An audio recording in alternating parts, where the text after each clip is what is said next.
दोस्तों नमस्कार। मेरा नाम सतवीर दलाल है और आप देख रहे हैं यूट्यूब का चैनल भारत लिंक के ऊपर आपका स्वागत है। दोस्तों आज की ताज़ा खबर ये है कि आज सुप्रीम कोर्ट ने मानहानि के राहुल गांधी के ऊपर जिस मुकदमे में उनको 2 साल की सज़ा मिली थी, उस मुकदमे में उनकी सज़ा के ऊपर रोक लगा दी है। मामला ये था दोस्तों कि राहुल गांधी ने एक रैली के अंदर ये कहा था कि जितने भी मोदी नाम के व्यक्ति हैं वो सारे चोर ही क्यों हैं। तो उनके इसी बयान के आधार पर एक व्यक्ति ने लोअर कोर्ट में मानहानि का दावा कर दिया था और मानहानि के उसी दावे में लोअर कोर्ट ने राहुल गांधी को 2 साल की सजा सुनाई थी। इसके सजा के विरुद्ध राहुल गांधी ने हाई कोर्ट में अपील की, तो high court Gujarat high court ने भी उनकी सजा को बरकरार रखा, जिससे उनकी सांसदी चली गई और उनका बंगला भी उनको खाली करना पड़ा था। अब उसी के अगेंस्ट गुजरात हाई कोर्ट के against Rahul Gandhi supreme court में गए। तो सुप्रीम कोर्ट ने जब इस सारे मामले को देखा तो उन्होंने राहुल गांधी की इस सजा के ऊपर रोक लगा दी है और उनकी सांसदी है वो भी बरकरार रहेगी। तो इस मामले में सुप्रीम कोर्ट ने जो टिप्पणी की है वो ये है, एक तो सुप्रीम कोर्ट ने ये पाया है कि ये इतना अपमानजनक नहीं है उनका ये कहना। दूसरा, फिर जिस आदमी ने मोदी के नाम की मानहानि का दावा किया था वो व्यक्ति मोदी था ही नहीं, उसने अपना सरनेम पहले चेंज किया और फिर बाद में उसने मुकदमा दायर किया। और वो दूसरी बात यह है कि वो उस रैली में भी मौजूद नहीं था।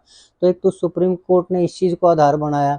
दूसरा फिर ये है कि इस मुकदमे में जो सुप्रीम कोर्ट ने आधार बनाया है वो 2 साल की मैक्सिमम सज़ा दी है उन्होंने हाई कोर्ट ने, जबकि इसमें मैक्सिमम सज़ा नहीं बनती थी।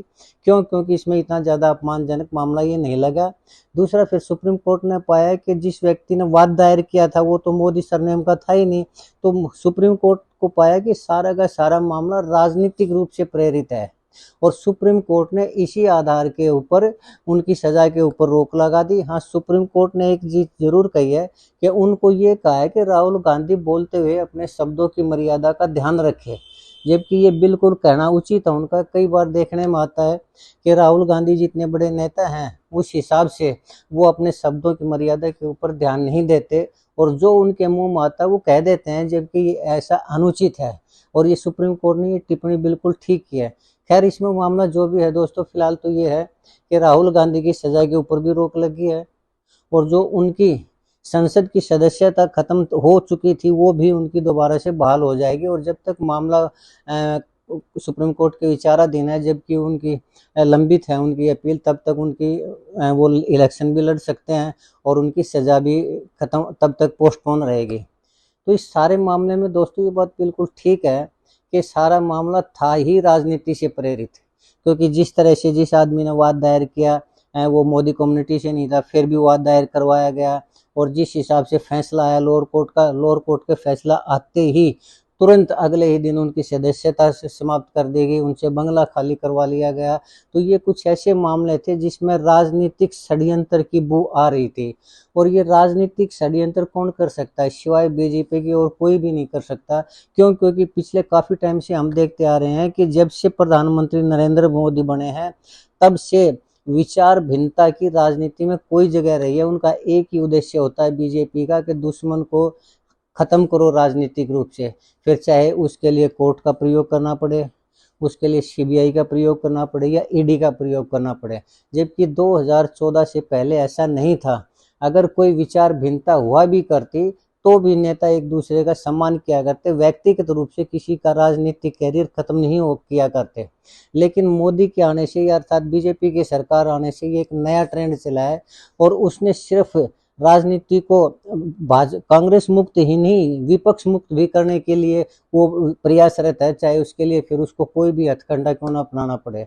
स्वस्थ लोकतंत्र के अंदर इस तरह की परंपरा गलत है, इस तरह का ऐसा नहीं होना चाहिए।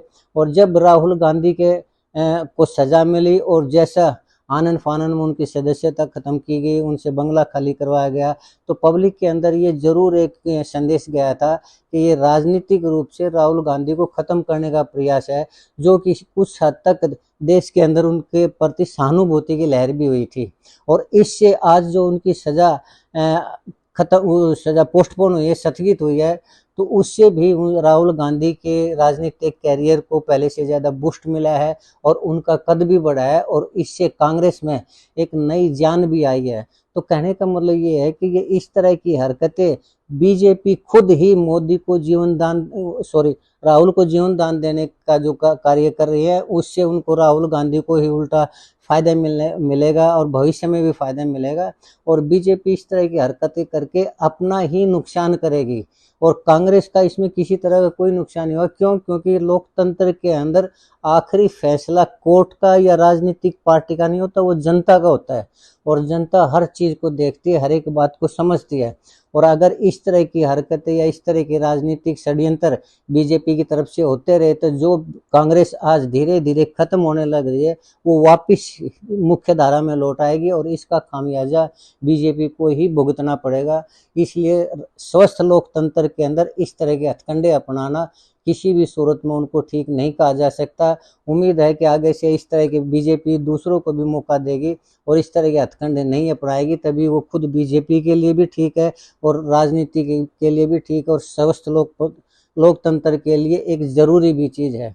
तो दोस्तों आज के लिए मैं इतना ही कहना चाहूँगा, इससे ज़्यादा कुछ नहीं। अगर आपको मेरी बातें पसंद आई तो मेरे चैनल को कृपया सब्सक्राइब कीजिए और आपने मेरे चैनल को सुना और आपने अपना टाइम दिया उसके लिए बहुत बहुत धन्यवाद दोस्तों, आपका बहुत बहुत